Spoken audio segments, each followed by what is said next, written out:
Hey everybody, it's Richard Harris and Scott Lees with another edition of the Surf and Sales podcast. And wow, Sam Nelson is here live in the flesh with his blue hair.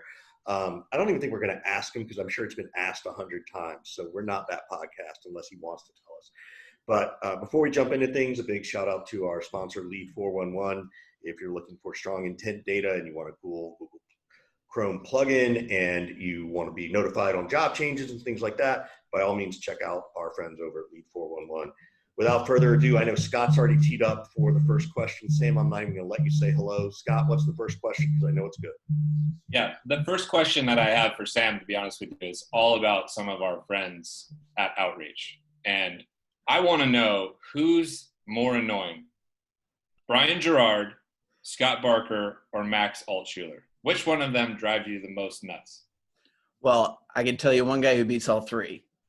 Okay. And he's got blue hair, and he uses every possible excuse to put his face on everything on LinkedIn. I can tell you who it is, because I don't want to offend them, but there is one guy. There's one guy. Oh, that's cool. We those are some good friends of ours. And Brian Gerard actually used to work for me a long time ago, like 10 years ago. I don't know if you knew that. Yeah, Brian Gerard's awesome. Tell everybody what your role is over at Outreach and what you do and what you're working on. So I've kind of like batted the cycle, at least in the sales development org over at Outreach. I like to tell people I was like the Forrest Gump of Outreach. I was an SDR for a while, SDR manager for a while. I managed SDR managers for a while. And then at this point, I'm still on the SDR management team, but I spend quite a bit of my time just consulting, doing workshops with other companies. And so I've kind of gotten a pretty broad exposure, at least in the sales development org over at Outreach. How big is the SDR team that you're running and in charge of right now? So Outreach's SDR team is like, it's over 50 or 60 at this point. So and good sized team. And all of those are rolling up to you? You have 50 or 60 people that roll up to you? No, not rolling up to me. So like my role at this point, I do a lot more consulting and I do a lot more workshops. My role has become more public facing just because of kind of how my, I guess you could say, personal brand has evolved on LinkedIn. So is it fair to say you're doing like evangelist type work kind of? Yeah, I mean, I'm filling in a lot of things, but I'd say, yeah, that's a big part of what I'm doing. And yeah, I would say a lot of time doing workshops, a lot of evangelism type things, kind of wearing a lot of hats, I guess.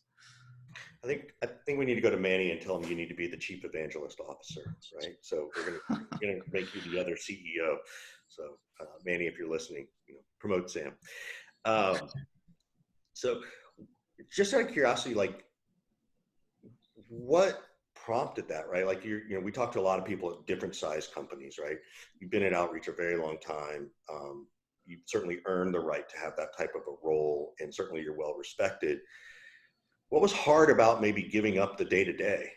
Like or was it like, oh, I'm ready, like no big deal? Well, what kind of day-to-day are you talking about? Day-to-day as an SDR? Yeah, or just the idea of managing the SDR org at a more direct level than maybe workshops and sort of getting into that legitimately an executive role where you're trying to help maneuver this massive cruise ship, right? And make sure everybody's still having a good time and not getting sick. Yeah. That's a good question. It's actually, for me, it's been kind of interesting is like in my career progression, when I was moving from SDR to SDR manager, I actually didn't really want to make the transition at that point. Like at that point in my SDR career is like I had a whole bunch of meetings set up for January. It's like I knew I was going to do well. I was going to make more money as an SDR than I would as a manager that next month. And so like I actually didn't quite want to make the transition at that point. So and then when I was a manager and it's like, okay, like there's this new reality where like I'm getting a lot of attention on LinkedIn. Like I can all of a sudden be 1,000 places at once, and it makes more sense for me to allocate a little bit more time there, just like from what the company needs. It's like, no, but like the day-to-day is really important. Like that's where a lot of my content comes from. I don't want to leave this. And so interestingly, like as I've moved through, like I haven't quite wanted to take that next step, but then once I have, it's been like, okay, like all of a sudden I can, when I go to manager, it's like I have 10 times the wins to be excited about.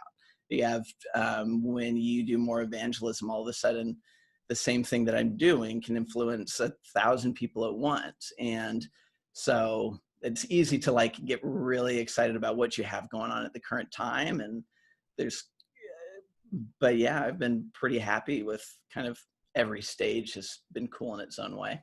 Can you dig in a little bit more to the got to take a step back to take a step up, you know, kind of thing? I mean, you mentioned that you're like, oh my God, I don't want to move into this new role because I've got this huge pipeline. I'm going to close all these deals. I'm going to make more money than I ever have. And I think so many people who go through, you know, individual contributor to leadership and different leadership roles experience that. I certainly have at least 5 or 6 times. How did you kind of bite the bullet and be like, I have to do this regardless of if I make less money, you know, in the near term, it's going to pay off in the long term? What was your thought process there? Yeah, for me, it's all about where I can make the biggest impact in the long term. And I talk about taking a step back to take a step up is before I was an SDR, when I was in college, I started a startup with my buddy. Now, like to be totally honest, like it did not become the $1 billion startup that we expected. Like, is this Emberall you're talking about? Yes, you've heard of Emberall. I'm assuming from my LinkedIn profile. That's right. That's right. I was going to ask. So, what? I was going to ask you about it and get into it. Yeah. Actually, you know, I've never really talked about Emberall. That would actually be kind of a fun thing to talk about. We're going there. Okay, cool. So Emberall, it was like a really mission-driven company. It was like the whole strategy was to capture people's life stories on video in the most efficient way possible, and we'd save it for their posterity. And we were like totally drinking the Kool-Aid of like, hey, let's make something that is really impactful for the world and the money will come. And it turned out that it was a lot harder to monetize than we expected, right? And so anyway, we can go deeper into Emberall later, but on the subject of take a step back to take a step forward, it was like when I was doing Emberall, I mean, I really hadn't been in the workforce for that long, but I was pretty used to calling my own shots. And I never had to do something that I didn't believe that I shouldn't do or that I thought was stupid. And me and my co-founder, like we have a good enough relationship where it's like, if he suggests something stupid, I would say, no, we're not going to do that because I don't think it's a good idea. And then we'd argue it out. And then whoever wins the argument, we kind of roll with it. And so anyway, Emberall ended up not working out. And I realized, hey, like if I want to ever start a company again, like clearly besides actual like raw coding, developing opportunities where there's previously nothing, there's nothing better than that. Like that's what I want to do. And then I heard about outreach and I was like, this is a match made in heaven.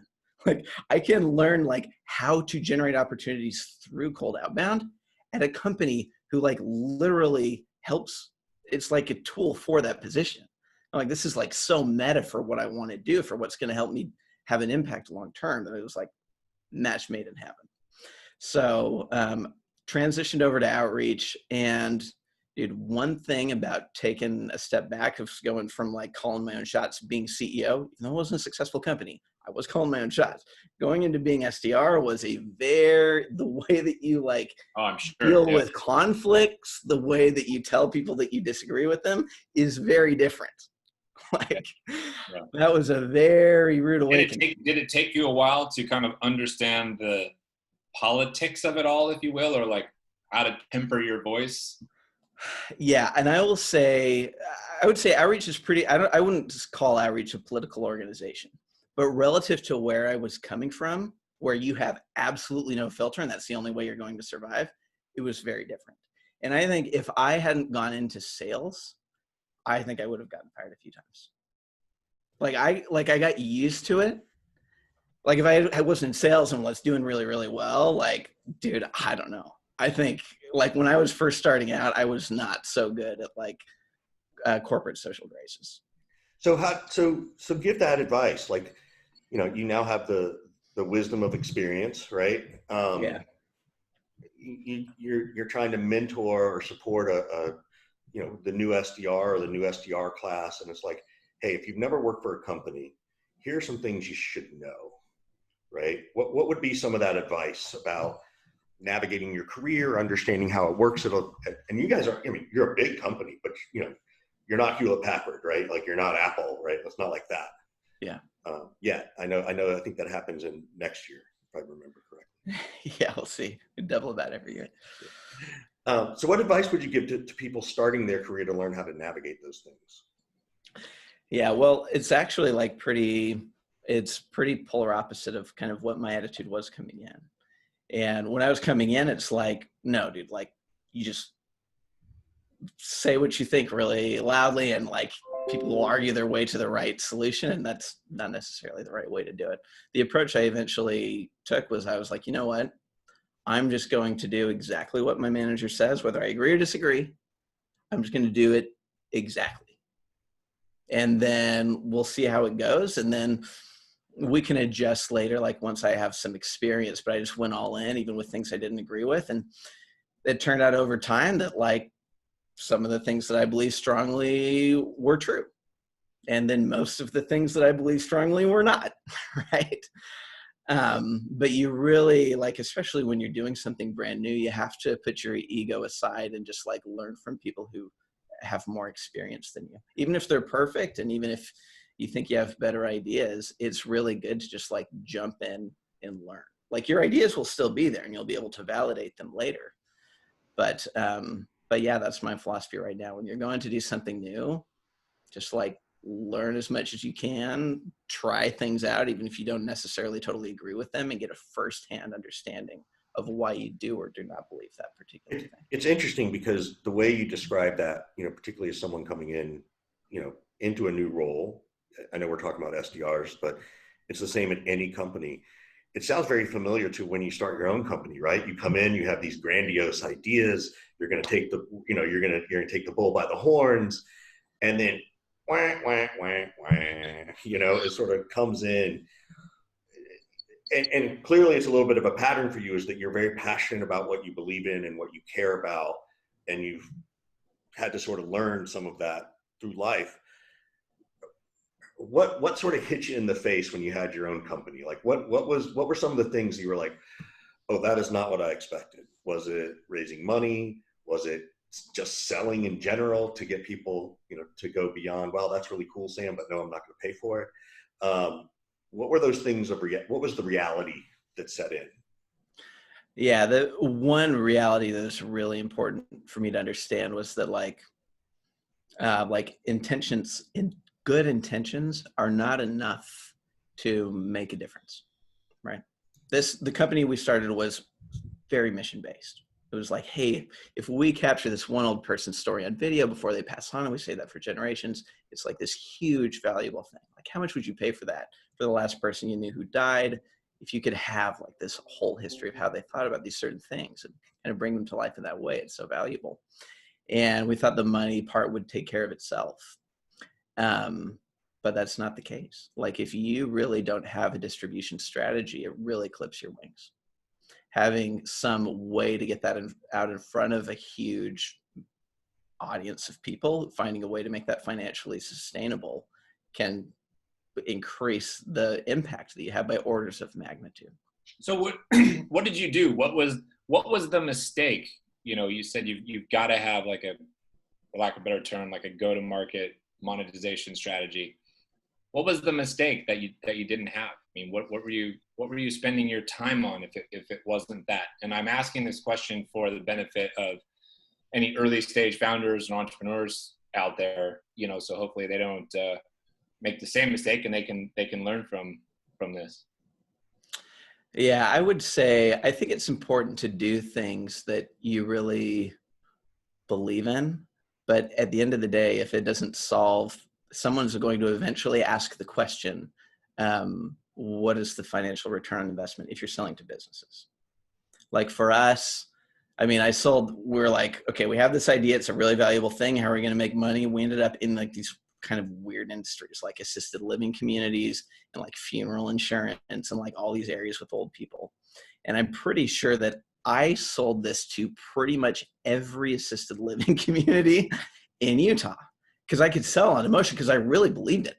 I was like, dude, this costs you, I mean, it was like half their marketing budget, but it was like, yeah, but like relative to the benefit that it gives to the people that you serve, like it's massively valuable. And so I could get people to buy it, but eventually people are like, yeah, but where is this return on investment? And so making sure that like you have that financial ROI is really important for it to be sustainable, because I can sell it, but someone's eventually going to ask the question. It's going to peter out no matter how good you are at sales if it's not providing a good financial ROI.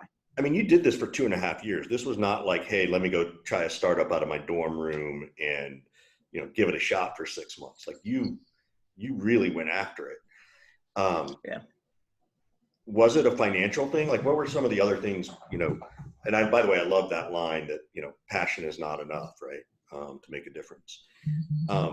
What were some of those other things that sort of finally made you guys wind it down? Well, I was probably irresponsibly persistent in this idea. What really pulled the plug on it was my technical co-founder was eventually like, I mean, we're both like had incomes below the poverty level and living in our parents' basements with a kid. And my co-founder was eventually like, okay, dude, I've been like, and Google, of course, is recruiting him. Like the guy I was working with is a genius. And Google had been recruiting him for a long time. And eventually he's like, dude, I can't just keep doing this. And so he took the job with Google. And then at that point I was like, you know what? I think this is a good time to call it quits. And yeah, I'm going to go and develop my skills and cold outbound and understand how you can develop kind of a financially sustainable way of doing things if I ever want to do something mission-based again. And then, yeah, my co-founder went to Google. He now actually is at Y Combinator. He's over the startup school. Have you guys heard of that? Mm-hmm. Yeah. I have a cousin who went through it. Yeah. Okay. Yeah. So I think he's over that program now. Oh, cool. And, but yeah, really bright guy, really good friend.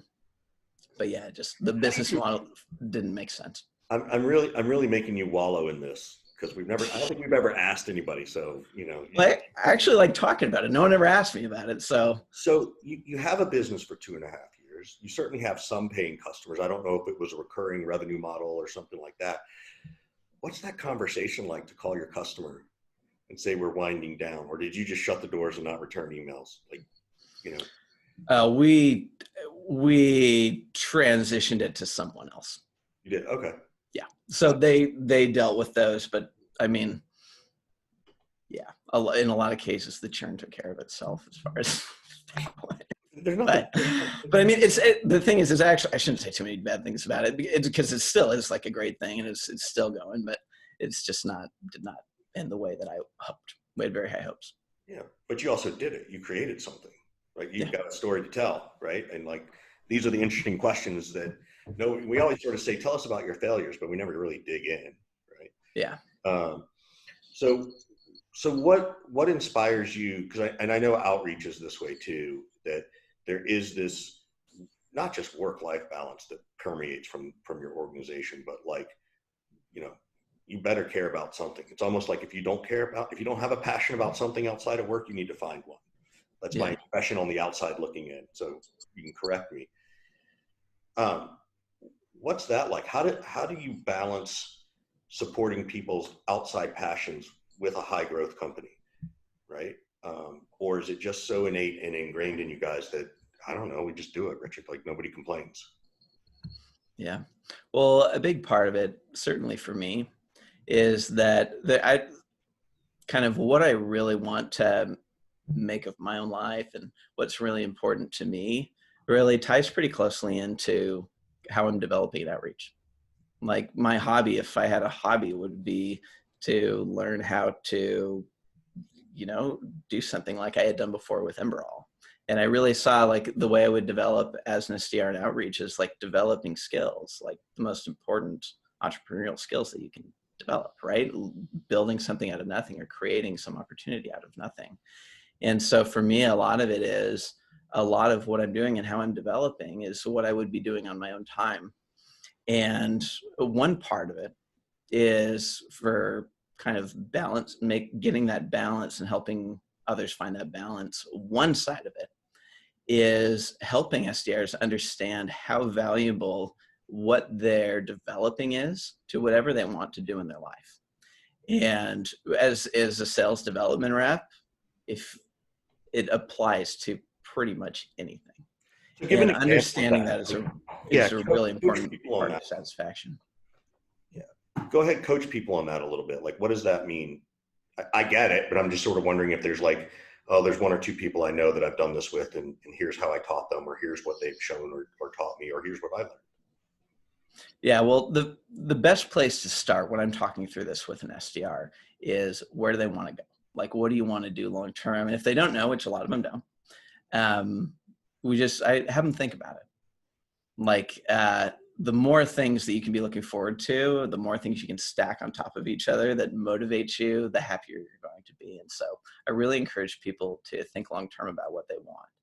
And no matter what it is, it's pretty easy to tie in what you learn in sales development to that. And I mean, we've had at Outreach, we've had SDRs go into everything from AE. I mean, AE kind of compensates. So that's what a lot of people go there, but they've been phenomenal at marketing. They've been phenomenal in operations, even in IT, even in customer success and consulting and enablement. And so those skills that they develop, and honestly, a lot of it's just like the straight up grit that they get from it and ability to learn new things just makes them really successful in all these other roles. Are those skills the same today as they were in 2016 when you started as an SDR, or have they evolved a little bit? And the skills that you develop? I'd say that rather the skills required to be successful as an SDR and work your way up, as you're talking about some other people have done. Yeah, I would say on a really fundamental level, yeah, they are, because sales development, at least if you're in like a super fast growing company where it's growing unnaturally fast, let's be real, like a lot of VC companies are growing unnaturally fast and there's going to be a lot of fires in that situation. You really are learning how to adapt quickly and get good at getting good at new things. Like fundamentally, the people that do really well are people that obviously work hard, but are also really good at getting good at new things, really good at adapting quickly. And if you can get good at that, you can get good at anything, especially in tech. That's a huge part of the job, no matter where you are. And so I think in that way, it has stayed the same. Like certain things about the environment or the tools will all change, but fundamentally, I think that's the most important thing. Well, how has it evolved then? I was having this conversation just yesterday, and people were asking, how has the SDR role evolved? Where will it evolve? And it's got to be different, not just in terms of the tools available to you. It's got to be a little bit different now than it was 4 years ago, no? Yeah. I think that SDRs are going to be more and more levered going forward. You see that's been happening with tools like Outreach. Like an SDR can do what would have taken two SDRs, a few years ago, right? And so one individual SDR is going to be able to do more and more. You've seen that trend happening, and I do not expect that to slow down. So the cool things about that are that an individual SDR is going to be able to make a bigger impact. The scary thing about that people need to think about and managers need to think about is you have the power to be very good at scale. You also have the power to be really bad at scale. And so you need to be conscious of that. That's one thing that I think is good. Talk about, that's a great one. I have two questions for you, but I want to dig in that first, which is, what does really bad at scale mean? Right? Unless it's hey, turn Outreach into your, drip campaign. Yeah. Well, I think one thing that I see that is a quiet killer of SDR teams, because I've gone to see a lot of different SDR teams. That's one cool thing about my current role is I've gotten to see a lot of organizations. And one thing that is pretty consistent is that SDRs don't necessarily have a good intuition for how to prioritize where they spend their time. Like, for example, Outreach can get you moving really powerfully in the right direction. Like you can but it can also get you moving really powerfully in the wrong direction. Like if someone starts their first day and they drop 100 people that call themselves sales directors in sequence, they're going to waste 80% of their time over the next month because sales directors are not actually managers, when they would have no intuition for that. And so prioritization is a big way that manifests itself from what I've seen. I want to completely change the subject on you and personal brand, right? So a lot of people know you, right? Aside from quality content, obviously the blue hair, right? That's part of it. When did you start to recognize that this brand thing matters? Because I feel like I've known of you for, I feel like I've known of you longer than you've actually been at Outreach. Have you been on his show yet, Richard? No, he's never asked. Yeah, me either. The invitation got lost in the mail. Yeah. We will make that happen at some point. We'll make that happen. Wow, that was the nicest brush off I've ever gotten. He even smiled when he said it. No, the thing is like my show is usually just like a monologue, and now we're like doing partner things, and I don't always totally make the decision of who our partner is. Don't worry about it. We just like busting chops. But talk about branding because it's important, right? And particularly, Scott and I have been doing it for I guess about 2 years, and I feel like you've been doing it forever. And now everybody's trying to do it, which they should. Like I think it's important. But when did you realize that like, oh, this could help? Well, I think it's just like the same thing. Like you eventually realize. So how I got started out was I wrote LinkedIn articles of things that I had super, super specialized knowledge about, right? Like I knew how Outreach used Outreach, and we used Outreach to do really well. Like we became very, very successful through pure cold outbound, which was a pretty cool story. And a lot of the things that made us successful were things that are pretty easy for other people to replicate as long as they had outreach. They weren't all necessarily specific to being in sales. And so I wrote an article about it and it got super popular, like super popular. I still get like, it's stayed that popular. And I just realized, hey, like I can just multiply my efforts, and that's a really big deal. Like I can have the impact that I would have like sitting down with one person for a half hour, like times 1,000 without much extra time. And so I just realized how do you then manage all of the messages that come your way? This is something that I think many of us who have, sizable followings just like pull our hair out about all day long because there's no easy way. LinkedIn doesn't make it easy. If people come at us over email, things get lost there. What tips do you have, for other people out there whose followings have grown to some sizable and yet very almost unmanageable, capacity and just to stay connected with people and not, ghost people or brush them off, right?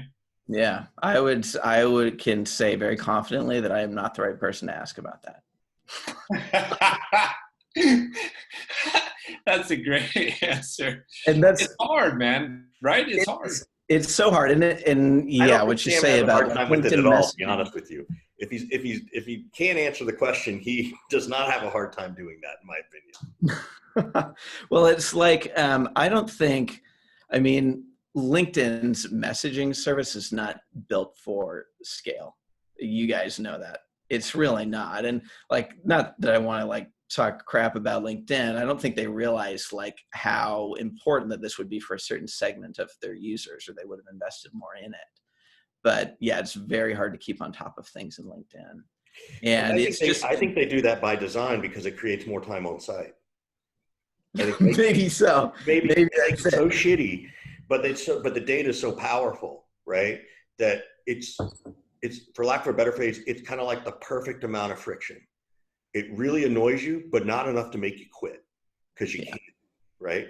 But But here's the thing about LinkedIn is like things fall through the cracks, and they're not necessarily the things that I want to fall through the cracks. It's totally random. I would agree. There are a lot of really awesome opportunities. I'll see someone saying from a big company saying, hey, I really want to get a demo of outreach. And it's not because I blew them off. It was just because there were 50 above it. And I had other priorities a few days before. And then after a few days, it's hopeless. And so, it's hard to really prioritize. And then it's hard to not feel like, to make people feel like you're big leaguing them. And it's just like a technical problem. How do you figure out how to prioritize your time now? Because with what you're doing now, whether it's branding stuff or the show or these presentations that you're doing, like is it all about which one leads me to the quickest path to ROI and revenue generation, or is there other factors going into it? Because I think a lot of people, myself included, sometimes think about the evangelist type role as fairly nebulous. Like, well, I don't exactly know what somebody would do at certain points of each day. How do you prioritize? Yeah, I mean, well, I block it in if A's need me to do workshops, whether if it's for a compete situation or to close a deal or for C price or something like that, I just like block those into my calendar. And then I say, hey, I'm going to do my weekly webinar every single week. And whatever time I have left is what I put into that. And my webinars have taken me anywhere from 1 hour to make to 24 hours to make, right? It depends on how much extra time I have. And so I just I'll do the workshops for whatever I'm demanded for. I'll do a post. I try to do a post every day, but I can't do that. And then the rest of the time I just put into my show. Because my show, if I have extra time, it's kind of weird because it's I do that show. If I can get twice as many people to show up to that show, all of a sudden it's like me being, like I said, it's like being in 1,000 places at once. And so I just put all my extra time there. Do you edit your own stuff or does Outreach support you there? I do everything. I just figured it all out. So I do the slides, of course, you can tell because the slides are awful. And then I figured out how to use the software, and 1 in 8 times it totally crashes just because I do my own technical support too. And I don't always know what the problem is. And LinkedIn Live is in beta. And so I don't know if it's LinkedIn Live or this crazy software or what, but I do the promotion, the recording, the slides, and the editing. And I'm doing the editing live every time. So what were you the kid who always, had a side gig? Were you a sports kid? Were you all those things? Did you know you were going to be in sales when most of us don't, but what were you like growing up? What was I like growing up? Wow. I don't talk about this a lot. Let's see, growing up, I was when I was a kid, I wanted to be an inventor, I think. I never, and then in high school, I was trying to start random businesses with my buddies. And we always ran in this same wall, which is we had to be 18 to sign legal contracts. And we would do everything we could to get around that. But at the end of the day, that always really. What were 1 or 2 of your ideas? We just interviewed my son who's 12 for starting his business. We interviewed him on the podcast. So yeah. What were some of your business ideas? Unless you're keeping them in case you're going to do them again. No, they weren't so much fantastic ideas as it was buying things on Alibaba from China and trying to sell them in the US. So it was dude, I can get belly button rings for 5 cents and I could sell, and they're worth a lot more. But then I ran up against this wall of how many people really needed belly button rings for $20. Plus my girlfriend thought I was such a weirdo. And what else? There were fake Burberry bikinis too that my friend got, and I was selling those at the student store, and my girlfriend did not like it. And it's just anyway. I probably shouldn't have said that, but yeah, that's how I got my start. No, it's perfect that you did, because guess what? We all did stupid shit at that age. Fortunately, at least you were making money off the stupid shit you did. Right. That's funny. What would your parents have? what were they wanting you to grow up and be? What do you think they would say? I think they were pretty supportive of everything, but in my family, pretty much everyone went into dentistry. So my father's an orthodontist, and I have an uncle who's an orthodontist and a couple who are dentists. And then my grandfather, same thing. So it's like dentistry has been kind of what my family did. And I was going to do that in college for a while. I took the intense science classes, I worked really hard, did well in those. And then at the end of the day, it was just like, it's too predictable. Like I want to do something that's more exciting. I know how this story ends. I want to have a little bit more adventure in my career. And so Was that a hard sell to your parents, or were they like, no, we support you, Sam? they supported me. They weren't, I mean, they support whatever I did, but I mean, they were happy to remind me that it is like dentistry is a great lifestyle. Like they make a ton of money. Right. They work 3 days a week. It's Right. a great family life. Right. And so, and like, I mean, my family really knows the ropes, but yeah, they're supportive. Are they, you know, Sam, if this outreach thing doesn't work out, you can still come back to the family business? Are they busting you up on that? It is too late, man. Because dentist, the other thing about it, if you want to be a dentist, like you've got to finish undergrad, then you got to take 4 years of dental school and pay hundreds of thousands of dollars, and then go into ortho school for 3 more years, and then be in $1 million of debt. So it's a long road. So that bridge is burned. Instead, what you could do is you could take your entrepreneurial experience and your experience at outreach, and maybe you'll build some new platform for the dentist industry, and you can marry your two worlds together. Right? Who knows? That'll be your next startup that you try. What are the I'm trying to ask this in a delicate way, so it may not come out delicate. As you guys look forward with COVID, right, and the growth of outreach, what are some of the scale issues you guys are solving internally around, you know, the work from home world, right? So many times people have thought that SDRs need to, you know, they got to be in the office, you got to be around everybody, and you got to sort of be in the bullpen, and that's changing, right? I'm curious, you know, have you guys looked at that, or have you always been hey, if you want to work from home so many days a week, you can?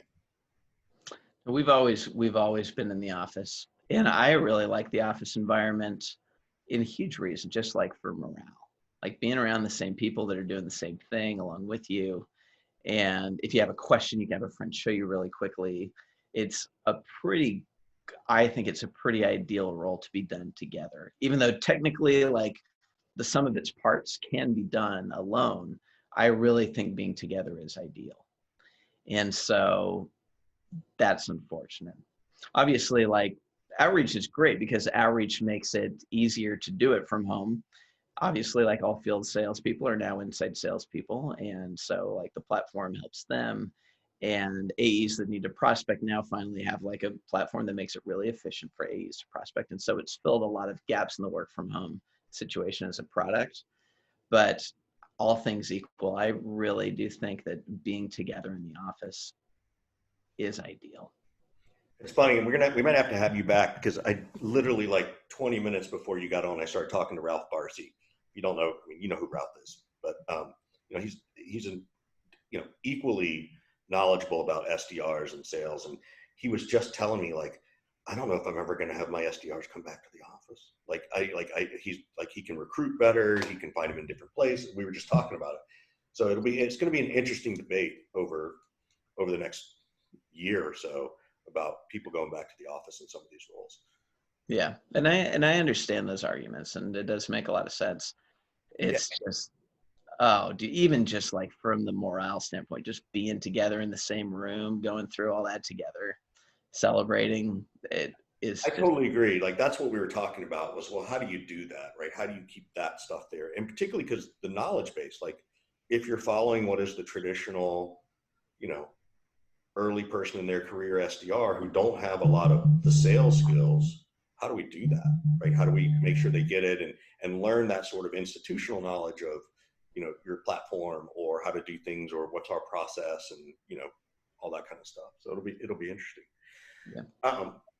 Well, this is this part where we sort of turn it around on you, and we sort of say, Sam, what can we do for you? Like, how can we be of support to you? Anything you're supporting, your causes, your ideas. If you got a question about how to do something, ask us. We're happy to support you. Yeah. Well, I mean, the biggest thing is promoting outreach, spreading the good word about outreach. I have a weekly show that you can find on my LinkedIn profile that I do every week, primarily about SDR management, but I cover other topics. What day and time is that?